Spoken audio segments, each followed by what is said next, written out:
Hoje eu vou mostrar como é que eu fiz essa prateleira de plantas para dar um upgrade aí na sua casa. Dá só uma olhada. Eu sou o Demian e se você não me conhece ainda, aproveita para se inscrever no canal, ligar as notificações, porque aqui eu sempre vou trazer algumas ideias, projetos, coisas faça você mesmo para você fazer aí na sua casa.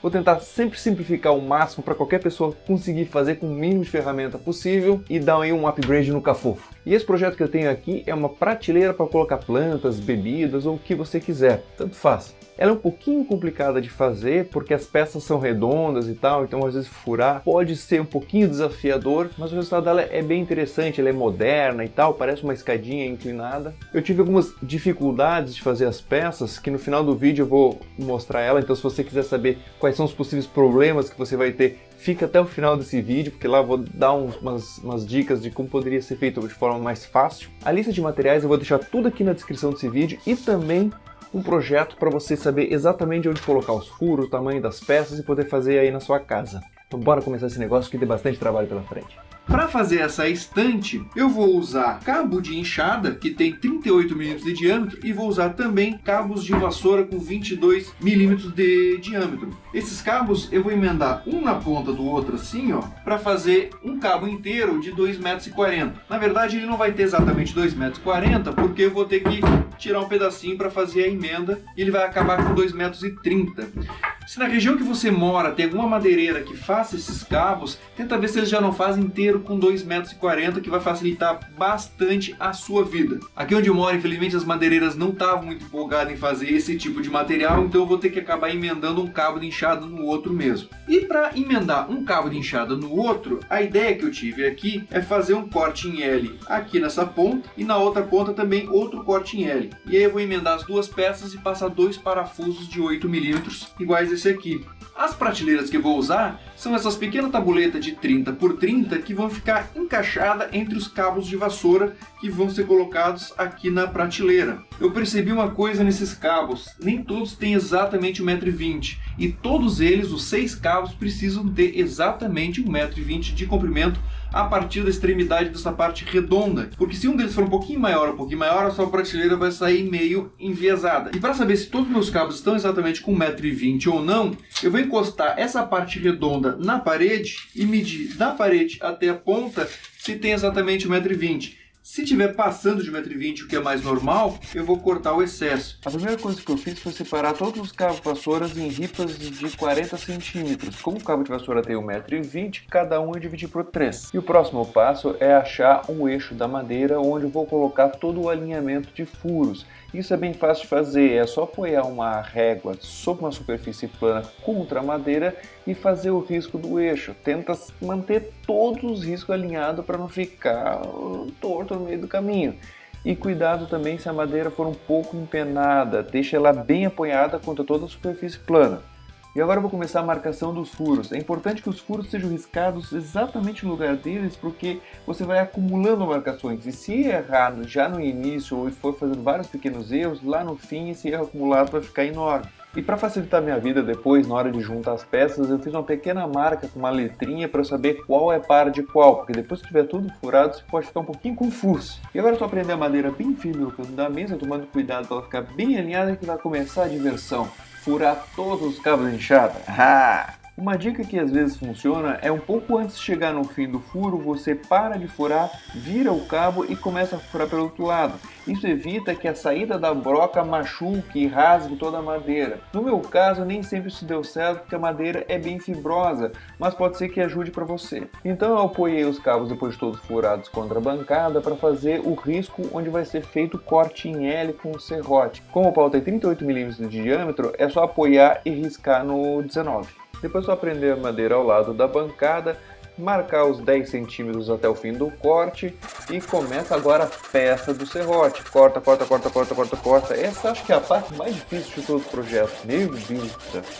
E agora para acabar é só tirar a pontinha que sobrou ali do corte e tá pronto o corte em L. E vai ser dessa forma que as peças vão ser encaixadas e presas com um parafuso. Depois de algumas horas, todos os cortes em L ficaram prontos. Esse amarelinho aqui foi o pior para cortar. E para finalizar a emenda, agora tem que marcar a furação dos parafusos e depois furar. Um detalhe é que a gente não vai marcar nos dois lados da peça, a gente vai marcar só uma das peças e pegar esses furos feitos para marcar na outra peça onde que vai ser furado, porque senão você corre o risco de não encaixar direito. Aí é só retirar a peça e terminar a furação normal. Eu usei parafusos franceses de 8 mm para prender uma madeira na outra. Também usei uma arruela e uma porca borboleta. Você não precisa usar porca borboleta, pode usar porca normal. Eu só achei que ficaria um pouquinho mais estilosa e dava ali um acabamento melhor assim para a peça.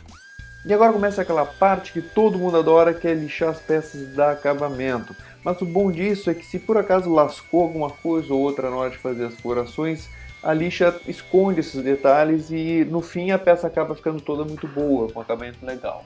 E agora começa a parte da montagem, que é encaixar todas as ripas de um lado e parafusar. Eu comecei montando isso em cima da bancada, mas depois eu achei mais fácil montar no chão, porque saiu com um grande plano e todas as partes ficam alinhadas. Então é só fazer um furinho com uma broca um pouquinho mais fina que o parafuso. Eu estou usando aqui uma broca escariadora, que dá aquele rebaixozinho para esconder o parafuso, e parafusar. E eu medi errado ali 1,5 cm, na verdade é meio centímetro, e eu acabei tendo que ajustar todas as peças depois. Então eu comecei a montagem das peças em cima da minha bancada, e da mesma forma que foi mais fácil fazer a furação anterior, também foi mais fácil montar ela toda no chão. Algumas marteladinhas ou outra é necessária para colocar no lugar, mas não dá uma martelada muito forte porque pode marcar a madeira. Se for martelar forte, usa um toquinho, alguma coisa para proteger. E não se preocupa se seus furos saírem torto e tal, com algum passe de mágica tudo fica reto e alinhado depois de montado. E ela fica bem resistente, ó, dá até para subir. Não recomendo, mas dá para subir. E aí só colocar as prateleiras no lugar e botar as plantas. Não chega a ser necessário parafusar as prateleiras nas guias, porque daí dá para trocá-las de lugar, modificar o formato da prateleira e tal. E ficou pronta a prateleira. Eu admito que lá no começo, essas madeiras meio torta, empenada, isso aqui vai ficar uma porcaria. Até os erros que eu fiz, tem uns furos que eu furei errado, mas no fim eu botei uma massinha de madeira e tudo ficou bom. O próximo passo agora é passar um verniz ou um osmocola para dar um acabamento legal, e de repente eu estou pensando em passar uma goma laca em cada uma das prateleiras por causa da umidade, da água que cai sobre elas. Um dos problemas que eu encontrei quando eu fiz essa prateleira foi que as peças não eram tão regulares, então eu tive que aparar as pontas de uma delas para todas elas ficarem com o mesmo tamanho. E um outro problema foi que algumas delas começaram a empenar. Essa madeira é meio dura e talvez por ter ficado armazenada em pé alguns dias aqui em casa, elas deram uma arqueada. Mas o interessante é que mesmo empenado, quando a prateleira foi toda montada, todas essas tensões que as madeiras tinham se anularam magicamente e ela acabou ficando bem retinha, que é uma coisa bem engraçada. A forma ideal de construir essa prateleira, na minha opinião, seria fazer todas as furações e as marcas usando uma furadeira de bancada, que vai dar uma precisão de furo bem legal. Tudo isso antes de passar na trefiladeira, que é essa máquina que deixa as ripas redondas. Dessa forma você consegue controlar a posição e os furos sairiam todos limpos. Mas é aquela coisa, eu só tinha uma furadeira de mão, já tive que comprar a madeira redonda antes de usar, então era o que eu tinha, então eu fiz dessa forma. O segundo problema que eu tive é com os cortes em L na junta das peças. Eles não ficaram exatamente onde dava e eu acabei tendo que preencher com um pouquinho de papelão. Esses cortes talvez fossem feitos numa serra-fita ou, que nem eu falei, cortado na madeira quadrada antes de passar na trefiladeira. Talvez eles fiquem certinhos, perfeitos, não tem problema. Aliás, se você for fazer isso com a madeira quadrada na trefiladeira, você provavelmente não vai precisar dessa emenda no meio do caminho. Se puder sumir com essa emenda, melhor ainda. No caso dos compensados que eu usei para fazer as prateleiras, eu achei que ele é um pouco macio, ele é um pouco flexível a compressão. Então quando eu enfiei ele naquele encaixe, ele tem uma certa flexibilidade. Talvez isso não aconteça se essa peça foi feita de madeira normal. Não pinos, que é uma madeira muito macia, mas talvez um angelim, uma madeira mais dura, que ela encaixe e não vá ceder tanto com o peso do vaso. Então esse foi o projeto de hoje, espero que você tenha gostado. Se você curtiu, dá o seu joinha aqui embaixo. Se não for inscrito no canal, aproveita e se inscreva no canal. E liga também as notificações, porque aqui, que nem eu disse lá no início, estou sempre trazendo projeto, ideia, coisa para você fazer aí na sua casa, fazer aqui do lado de cá, do lado de lá, e a gente faz uma bagunça junto. Vou ficando por aqui, um grande abraço e até o próximo vídeo. Tchau!